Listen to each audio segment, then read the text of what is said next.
La lumière du monde.tv, l'évangélisation, l'adoration, la parole de Dieu, tout pour la gloire du Seigneur. Salut à tous, bienvenue sur la chaîne La lumière du monde.tv.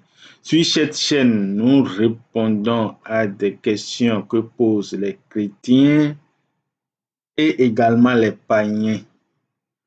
Puisque dans nos problèmes, dans notre vie quotidienne, nous remettons en cause certaines doctrines, certains faits. Nous nous posons certaines questions pour pouvoir mieux comprendre la parole de Dieu. Nous lisons parfois certains passages bibliques que nous ne comprenons pas. Alors, sur cette chaîne, nous essayons de répondre à ces diverses questions, à donner des explications à ces versets. Que l'Esprit de Dieu soit avec nous. Si vous n'êtes pas encore abonné à la chaîne, alors faites-le. N'hésitez pas à vous abonner. En le faisant, vous n'allez rater aucune de nos vidéos. Merci. Aujourd'hui, nous allons répondre à la question suivante. Comment prier efficacement? Comment faire une prière efficace? Pour avoir l'exaucement de ces prières, pour avoir rapidement des réponses à ces prières, nous devions avoir une certaine aptitude. Nous devions avoir un certain comportement avant même d'aller devant Dieu. C'est d'ailleurs pour ça que la Bible nous recommande, si nous voulons demander quelque chose à Dieu et nous nous rappelons que nous avons un différend avec un de nos frères, de laisser d'abord la prière et d'aller parler avec ce frère et d'aller en paix, d'aller voir ce frère pour régler le problème avant de revenir faire la prière. Donc, il y a un certain comportement, il y a un certain acte que nous devrions poser avant toute prière efficace. Nous allons voir deux comportements. Le premier, c'est de ça nous avions parlé tout à l'heure. Prier pour le bien-être de ceux qui vous prennent comme ennemis. C'est eux qui vous prennent comme ennemis parce que vous n'avez pas d'ennemis. Vous devez œuvrer jour et nuit à ce que le nombre de ceux qui vous prennent comme ennemis diminue. Vous devriez semer la paix partout où vous passez. Partout où vous êtes, vous devriez semer la paix. Vous devez être un porteur de paix. Quand Jésus-Christ est ressuscité au troisième jour, quand il a fait le troisième jour dans le tombeau et il est ressuscité au troisième jour, et quand il s'est montré aux disciples, vous allez constater qu'il dit que la paix, il dit souvent que la paix soit avec vous, que la paix soit avec vous. Jésus-Christ est la source de la paix. Donc, si vous voulez montrer que vous êtes son enfant, si vous voulez communiquer avec lui, il faut que vous-même, vous soyez capable de semer la paix partout où vous êtes.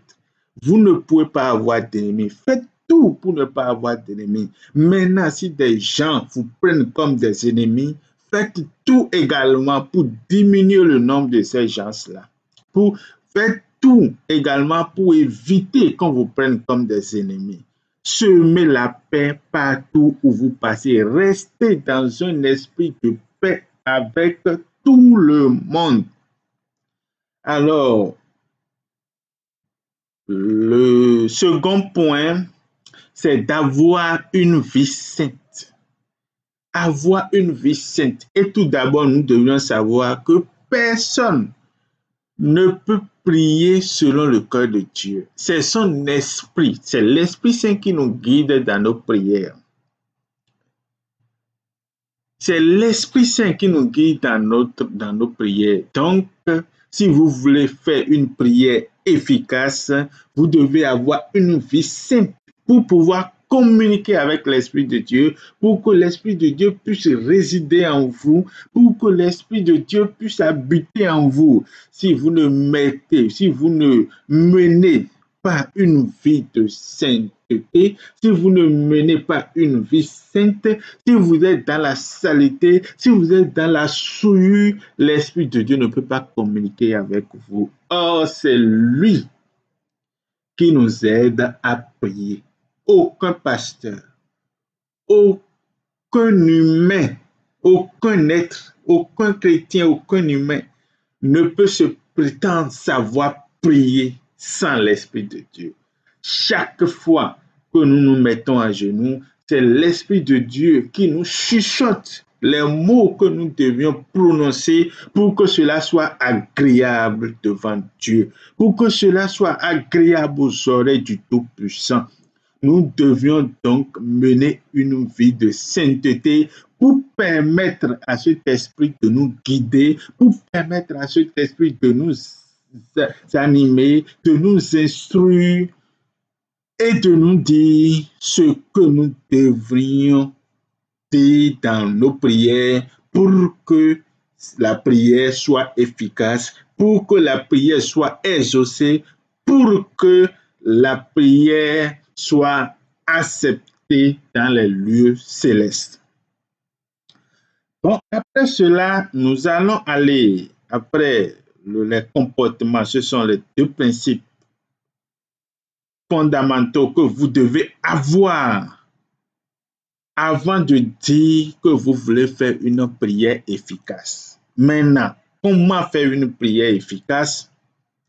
Si vous vous agenouillez, vous devez commencer. La première chose, c'est de commencer par glorifier Dieu, le remercier pour des choses qu'il avait déjà fait pour vous, le glorifier parce qu'il vous a donné le souffle de vie, le glorifier parce que vous êtes encore en vie. Peut-être que vous êtes malade, mais vous êtes encore en vie. Même d'autres sont déjà partis. Le glorifier parce que vous respirez encore. Le glorifier parce que c'est seulement votre vie qui est passée. Le glorifier parce que c'est seulement des blessures que vous avez. Le glorifier parce que il vous aime toujours. Si nous allons faire le précédent, je suppose que vous avez des requêtes, des demandes à faire à votre président. Donc, vous avez le président de votre pays, vous avez mené ou bien un ministre, vous avez mené les démarches jusqu'à, on vous permet maintenant, on vous a donné un rendez-vous avec le président. Mais si vous allez, vous n'allez pas commencer par parler en même temps de vos besoins, de ce qui vous a amené là. Non, vous devez commencer d'abord par glorifier le président ou bien le ministre, lui montrer qu'il fait une bonne gouvernance, lui montrer que sa politique est meilleure, qu'on ne peut plus faire que ça, on ne peut plus mieux faire que ça. Le montrer que tous ces actes, le glorifier, le magnifier, le montrer qu'à part lui, il n'y a plus personne. Et c'est après tout ça maintenant que vous allez vers le but. Et comme vous avez déjà flatté, monsieur le président, comme vous avez déjà flatté, monsieur le ministre, il aura du mal à rejeter votre requête. Il aura du mal à rejeter votre besoin. Mais vous vous tenez devant le président des présidents.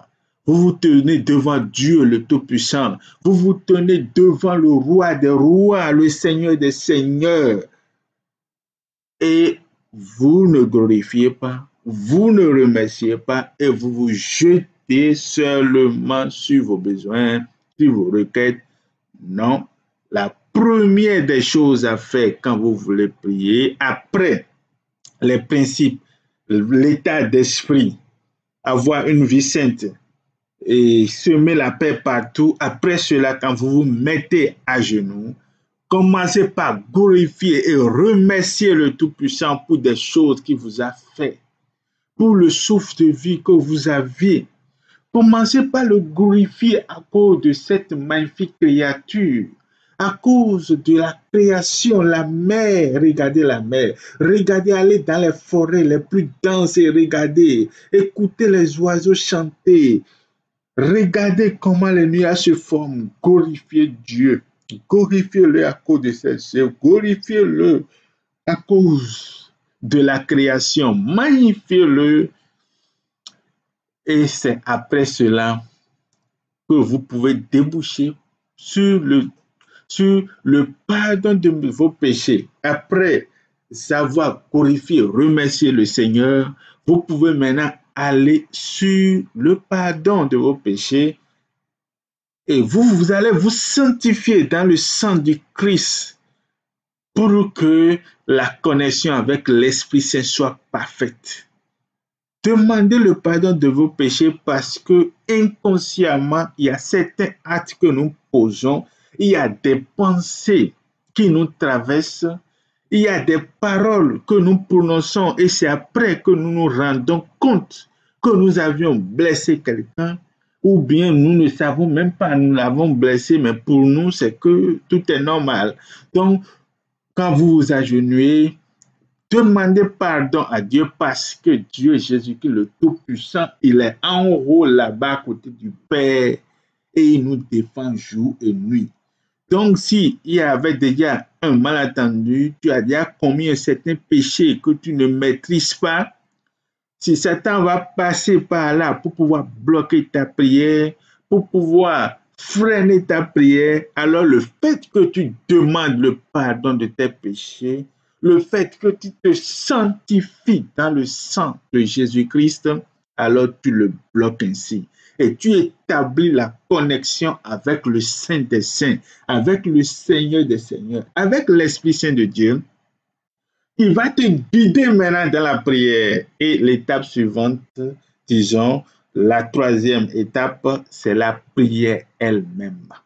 La prière, c'est maintenant ce que tu as dit, tu vas dire, après avoir magnifié, glorifié le Tout-Puissant, après avoir demandé le pardon de tes péchés et après avoir poser un acte de sanctification en te purifiant dans le sang de Jésus-Christ, tu commences maintenant la prière proprement dite.